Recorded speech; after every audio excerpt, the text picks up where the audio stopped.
Είμαστε στο Greek, στο Secret Channel και είναι 8 η ώρα. Άλλοι πηγαίνουν και στο σχολείο, άλλοι στη δουλειά και εγώ κάθομαι και κάνω βίντεο. Δεν διαβάζω για τις εξετάσεις. Τόσο ωραία. Λοιπόν, τέλος πάντων, σήμερα θα συζητήσουμε. Έχω κάτι θέματα. 2 θέματα, ναι, και θα συζητήσουμε για αυτά τα 2. Let's start! Το που μου είπατε πολύ είναι το σεξ και ο έρωτας. Λοιπόν, το σεξ τέλος πάντων είναι, να το πούμε, μια κατάσταση, συγγνώμη, ο έρωτας είναι μια κατάσταση τέλος πάντων. Δηλαδή, έχει αλλάξει τέλος πάντων από το παλιά. Δηλαδή, παλιά έρωτας ήταν «Αχ, μωρό μου, σ' αγαπάω, είσαι πολύ όμορφος» ή όμορφη. Ενώ σήμερα είναι έτσι. Τέλος πάντων, ναι. Το σεξ είναι τέλος πάντων όταν το κάνεις στο κρεβάτι.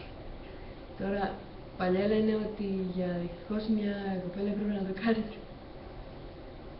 και τέτοια, ναι.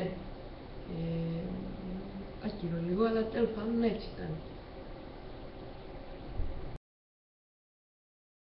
Το τελευταίο θέμα, δηλαδή το δεύτερο τέλος πάντων, είναι το κάπνισμα. Τέλος πάντων, δεν ξέρω γιατί μου βάλατε το κάπνισμα. Υπήρχαν πολύ πιο ωραία θέματα να συζητήσουμε. Όπως ο έρωτας, το σεξ, αυτά που μου γράφατε πριν. Βάζετε το κάπνισμα. Πήγε καμιά μπάλα να μου βάζετε τίποτα. Το κάπνισμα, ωραία. Το κάπνισμα, παίρνεις ένα τσιγάρο και κάνεις έτσι. Σιγά. Σκατά κοντά.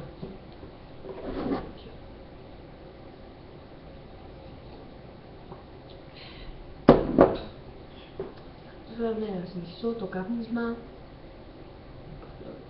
Είναι κάποιοι καπνίζουν 30 τσιγάρα την ημέρα και πεθαίνουν. Τέλος πάντων, δικό τους πρόβλημα.